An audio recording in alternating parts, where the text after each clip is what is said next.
Good morning, students. Hope all of you are safe and you are doing your work regularly. Beta, we started the chapter Bhakti and Sufi traditions, and last topic we read about the Islamic tradition, the advent of Islam in India. Beta, as the Islam came to India, with that Sufi tradition also established in India, and there was the growth of Sufism. And do you know, beta, these Sufi saints or followers of Sufi, they used to live in khankas. So today the topic that we will discuss, it is the khankas and silsilas. Beta, by the 11th century, Sufism evolved into a well-developed movement with a body of literature on Quranic studies and Sufi practices. It means in Sufism they followed the Quran also as well as the Sufi practices also, and they developed their literature related to that. And Sufis began to organize communities around their khankas.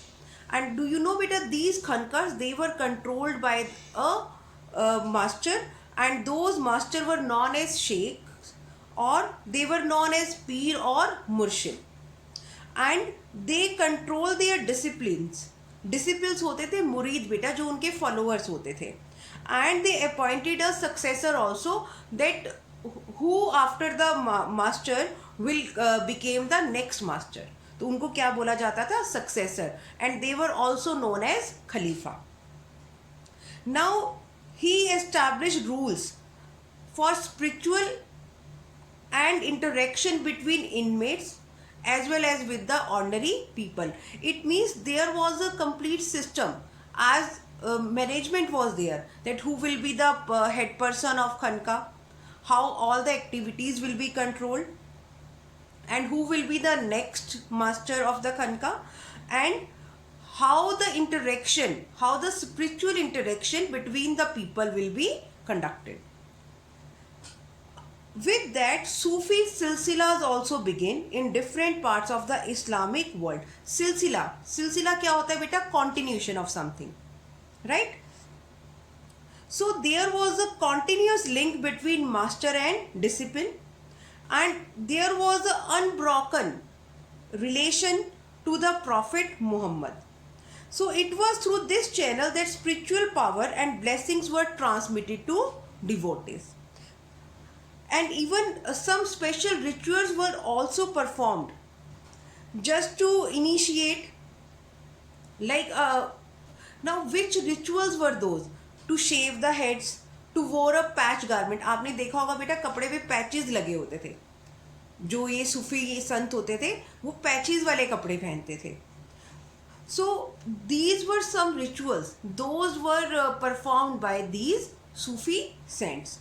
And even when the sheikh died, his tomb shrine, बेटा जो जहाँ पर उनको दफनाया जाता था, that place became a pilgrimage. और उनको क्या बोला जाता था? दरगाह. दरगाह जैसे निज़ामुद्दीन औलिया की दरगाह, ख्वाजा मुनाउद्दीन चिश्ती की दरगाह है. इवन आपने अपनी सिटी में भी देखे होंगे कुछ एक दरगाह यहाँ पर भी हैं.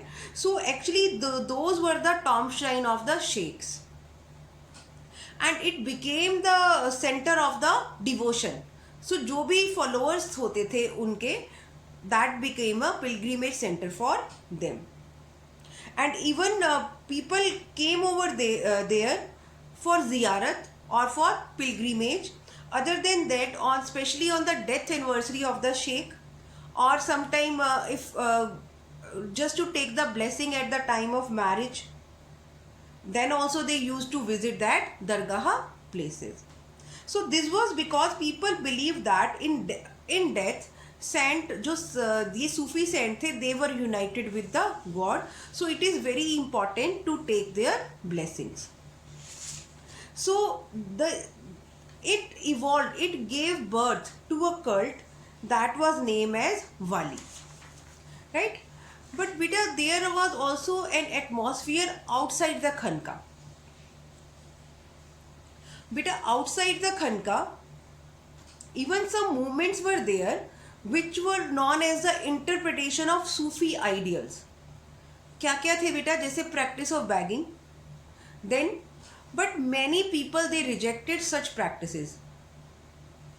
Actually, this begging was also a movement that was performed outside the khankas, but many people they rejected the khanka, and now they went towards the practice of begging, as well as उन्होंने क्या किया? उन्होंने ब्रह्मचार्य को अपनाया. जो ये word दिया हुआ है celibacy, it means ब्रह्मचार्य. So even they ignored the rituals and observed extreme form of devotion. So, and those people, they were known as Kalandar, Malang, Madaris or Haidaris. So, because, and even they were known as the Sharia, and often they were also called B Sharia. So, this Sharia and B Sharia, these words were also associated with Khankas. Beta, now the next topic is the Chishtis in the subcontinent. Beta, Sufi who migrated to India, the Chishtis were the most influential. Whosoever Sufi groups, they came to India, Chishtis were the most prominent, and they very successfully they adopted the local environment, and even they adopted several features as well as the tradition of India. Now, what was the life in the Chishti Khankas? Beta, the Khankas was the center of social life. Like Sheikh Nizamuddin Hospice. Beta, Sheikh Nizamuddin का जो था, आपने सुना होगा Nizamuddin, that place is in at present it is in Delhi. और अगर हम पुराने टाइम की बात करते हैं, it was at the bank of river Yamuna. आपको पता है what do you mean by hospice? Hospice होता है a particular house where the treatment is given to ill people, means जहाँ पर गरीबों की और बीमारों की सेवा की जाती थी, उनका इलाज किया जाता था. तो उस पर्पज से ये Sheikh Nizamuddin hospice that was open, and even it comprise several small rooms and a big hall, and big hall it was known as the जमाते खाना. जमाते खाना मीन्स कि वहाँ पे लोगों को प्रीच किया जाता था, लोगों को शिक्षा दी जाती थी. And where and in that big hall only the people they use to lived and prayed. So बेटा, इवन दिस इनमेट्स जो वहाँ पे लोग रहते थे, उसमें जो शेख की फैमिली के मेंबर्स भी होते थे. Now there was a small room on the roof where Sheikh used to live, and even in the hall the sheikh used to meet the visitors in the morning as well as in evening. तो बेटा उन्होंने एक timing confine किए हुए थे that the sheikh will meet with the public at this particular time. And even there was a veranda and a courtyard and a boundary wall run around the complex. It means that architecture or that almost outline of that khanka is also given, that how the khanka were built. So even sometime during that people had fear of Mongol invasion, that the Mongol will attack India. That time also the neighboring area they flocked into the khanka to seek refuge. Means उन्होंने उनसे attack से बचने के लिए उन्होंने वहाँ पर छिप गए खनकाज में. सो इवन इन दोज खनकाज there was a open kitchen, and in that open kitchen the food was provided day and night, and even to everyone, not only to the Sufi people the food was provided, to soldiers, to slave, singers, merchants, poets, travelers, rich and poor. Means that langar, that open kitchen was for everybody without any discrimination. So at that place Hindu yogis, Kalandars, so many people they came for healing, and even other visitors included poet. Means जो ये खनकास थे, जो हम ये चिश्ती खनका की बात कर रहे हैं, that was visited by some very important persons also. Amir Khusro, the court historian Ziauddin Barani, and they wrote about the sheikh. Means they wrote in their travelogue about the sheikh. So even in that places, in this Chishti Khanka, some other activities were also performed, like offering water to visitors, shaving the heads of the initiates, yogic exercise.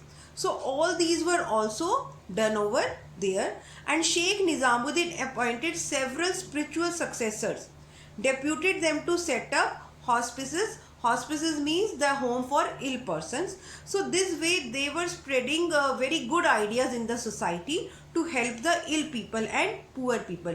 Like there was open kitchen, that a person related to any community, any religion or any trade that can visit there, and वो वहाँ पर खाना खा सकते थे. The kitchen was open for all. And after that they opened like a hospital. जो care homes होते हैं, they opened such kind of places for the public. So this way there was the Chishti Khanka, and they followed very good ideas, and they spread very good ideas in the society. So beta, this was the topic about the Khanka and Silsila. Hope all of you have understood the topic. Thank you and have a nice day.